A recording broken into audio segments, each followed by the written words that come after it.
Hey there YouTube, welcome to Big Mike Beard Wisdom. So today we'll be talking about drains, focusing mostly on pipe maintenance. So things that help maintain the drains, things that help keep things moving. Not really for one if it's a full-on clog though. For me, in order to keep the sinks flowing really good, it seems like there's almost like a quarterly maintenance that I do. And basically I really like this Drano Max Gel commercial line.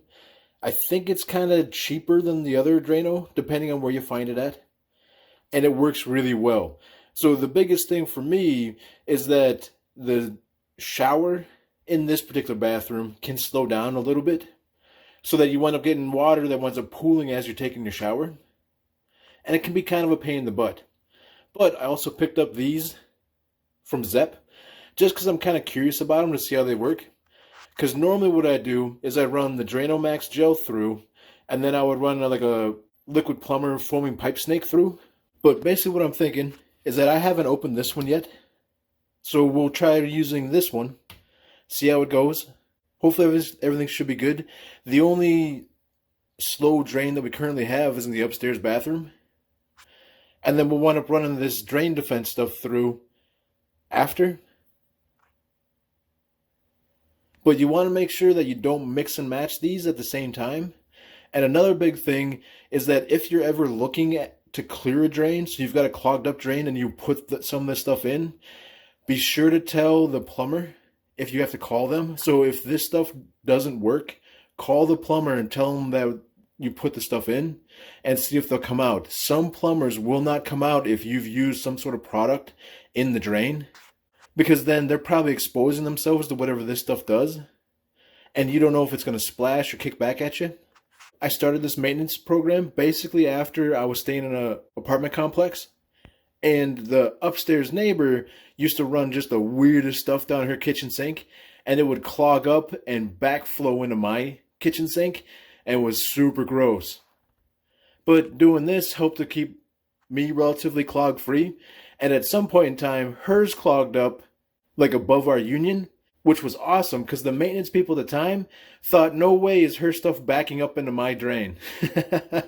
And it wasn't until I explained how I was using this as a maintenance program to kind of clean the drains and then prevent any kind of mess and stuff with that in there every now and then to keep things nice and clean. But if you're renting, be sure that you understand what you're doing and that you're using a product that doesn't damage pipes. So real quick, we'll take a look at the backside. So this says it's safe on metal and plastic pipes. This one says it's safe for all pipes and in septic systems. As does this one, safe for all pipes and septic systems. So, but the big thing you want to look at is that some of these you can use in different places while some you can't. So this one here says do not use in toilets, garbage disposals, or with plungers. While this one's fine in sinks, garbage disposals, tub, shower drains, RVs, and grease traps.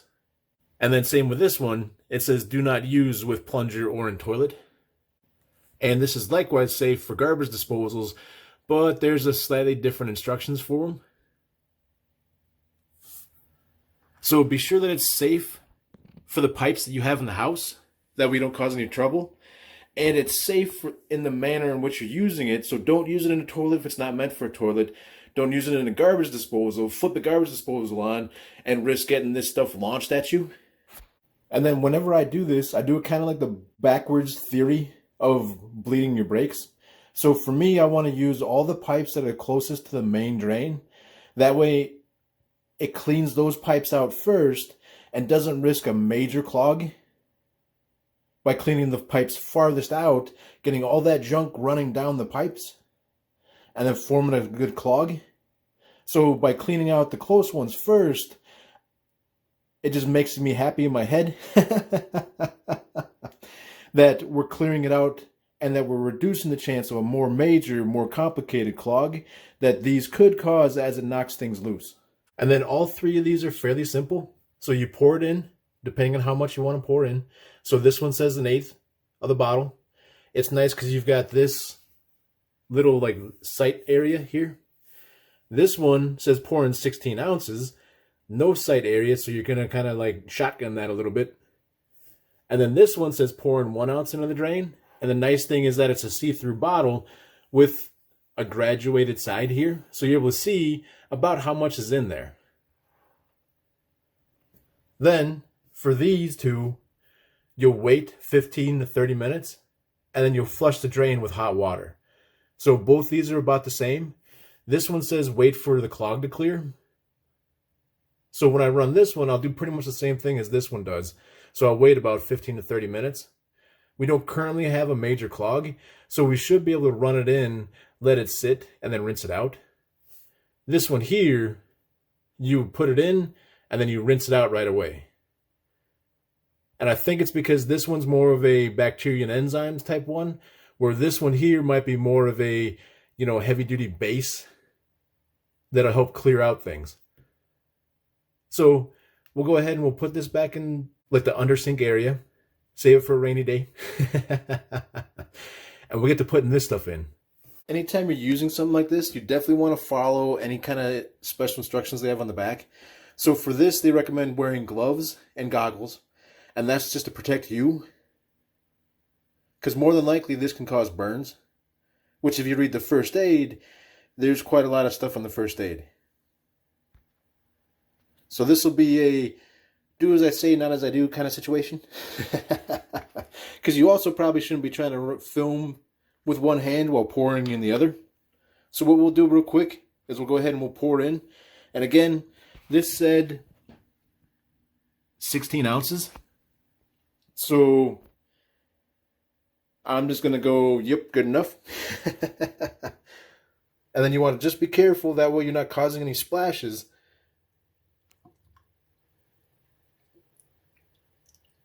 And yep, I'm going to call that good enough. And then we'll go ahead, put some in the shower as well.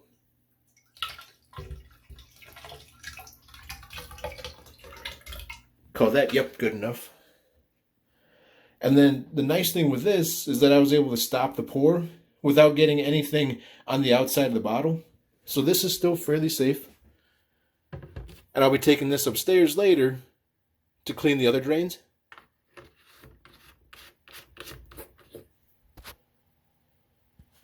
And then we'll let this sit for about 15 minutes. And then run hot water to rinse it out. Now the big thing is you don't ever want to mix stuff together, because you don't know if it's going to make some sort of weird gas.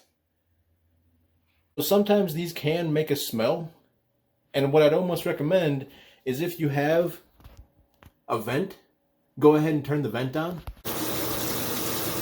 And it'll be kind of hot and muggy for this phase.